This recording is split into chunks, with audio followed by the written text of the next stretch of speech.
Hey, what's up, everyone? My name is Giovanni Valderas. I am the exhibitions manager at the Fort Worth Community Arts Center.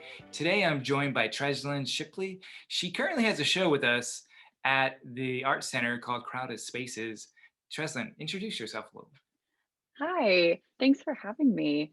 I am a DFW artist. I have been painting since I graduated college in Arkansas, and I moved pretty directly from Arkansas to Fort Worth. And I actually work full time as a commission-based artist and have recently kind of dived into studio work more extensively. So that's where I am right now. Oh, wow. So, Mhm. what kind of commission work do you usually do?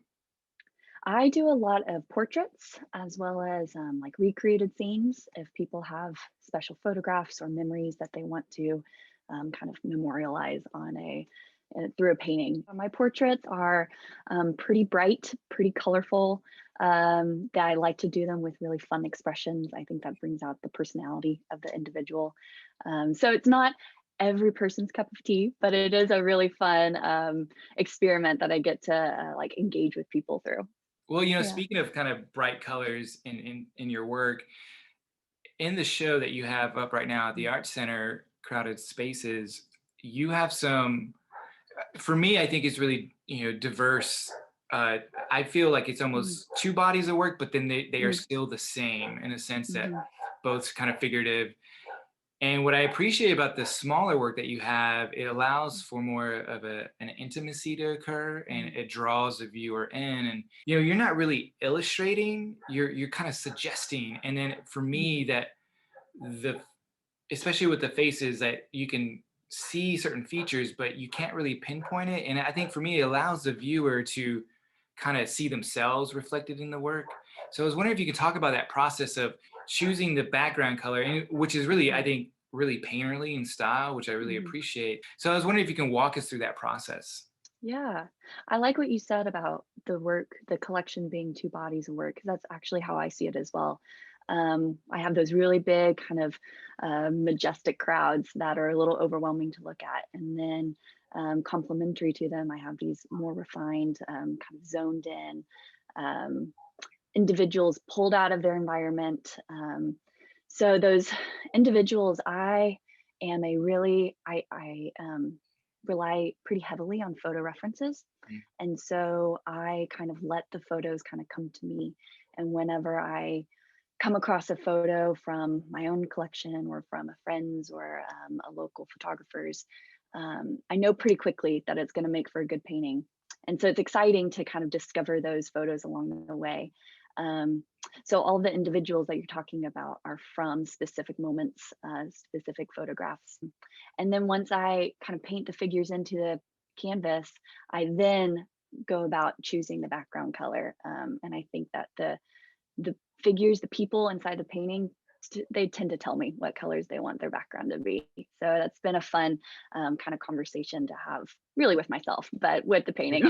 yeah, interesting. Yeah. Yeah, Hmm. and that's what I love about those small works because it's all about the body language for me, and you can Hmm. see some facial expressions as well, but just living in this COVID life that we are Right. now, it's so telling. And there's one particular Mm-hmm. piece, some people sitting, Mm-hmm. and there is this one individual, I think she's a young woman with her knees up, and she seems kind of really isolated from the other individuals in the scene, and I Mm-hmm. often think about that. It's like really symbolic of what's really happening right now.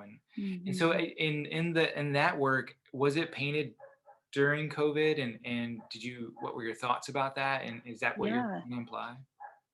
So all of those square paintings, the smaller paintings, have been painted within COVID, within the past even Mm, few months. Um, and that one particularly with the blue background, some people sitting, is that what you're thinking of? mhm, Um, that one was a fun one to walk through because all of those figures that I painted were very relatable. They're all individuals that I feel like I know them or I was them at some point, or maybe I am them at this point.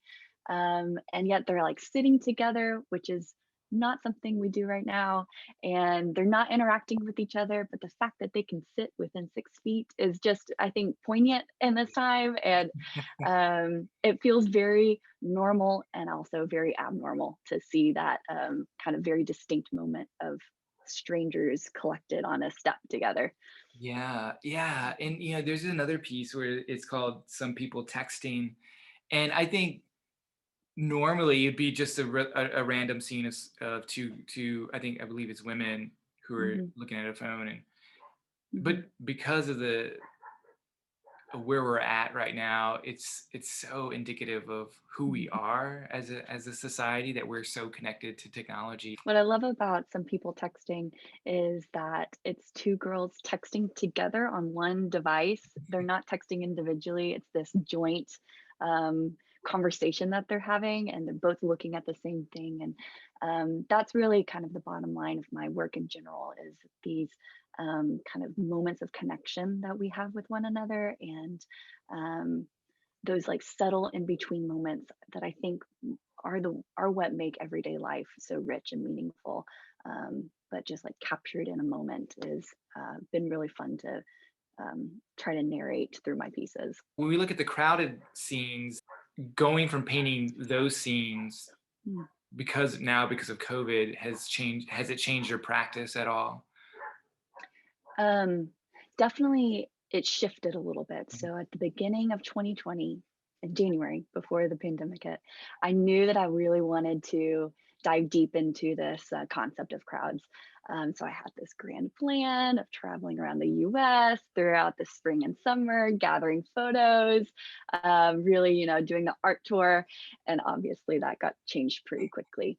And so the idea of doing crowds didn't change. In fact, it became all the more kind of purposeful to me. But the way I went about it definitely shifted.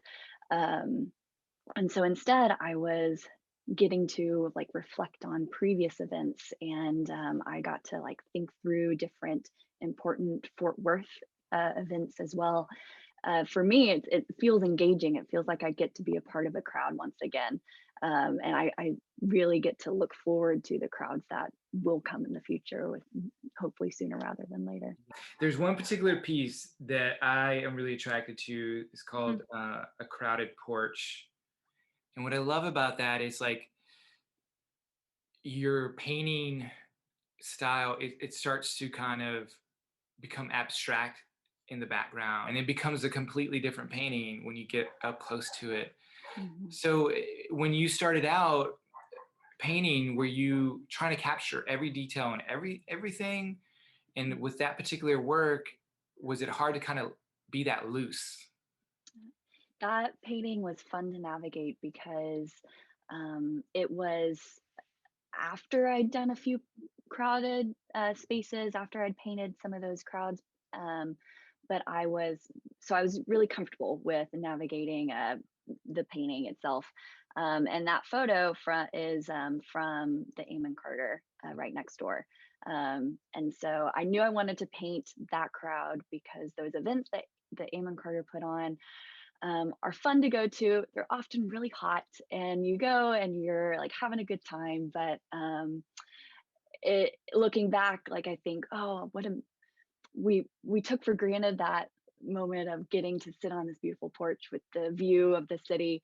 And so I wanted to capture that feeling, that essence of just sitting and relaxing, and I loved the people that are in the foreground, that are a little bit more defined. You can kind of put yourself in that moment, or you can get lost in the background of just the multiple people and the kind of swirls of color mixed together that are individuals. You know those are people, but they're not quite as refined as the people in the foreground.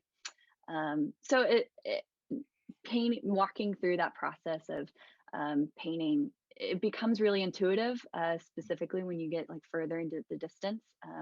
I tend to zone out a little bit because I know that I need to not overthink that process, that specific area of the painting. I need to just uh, let the painting come as it wants to. I tend to just be a vessel through which the painting comes to be.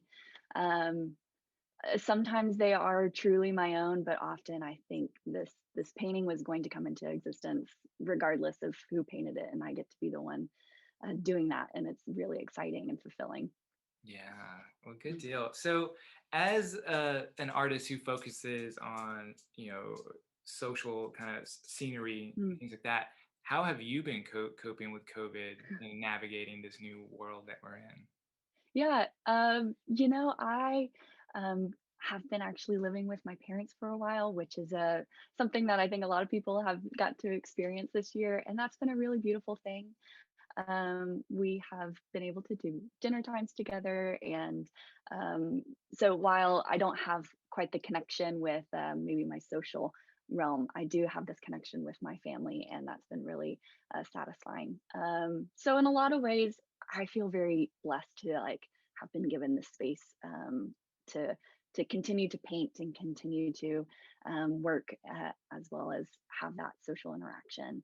I can't thank you enough for sharing your work with us Mm, because in such a poignant moment that we're in right mm. now, and I think it causes everyone to kind of reflect and also it gives people hope that we will be back to normal Yeah, I soon. would hope so. Yeah, that's part of why I wanted to show them is that this is a reality that will come again very soon, and we're just here to survive while we can.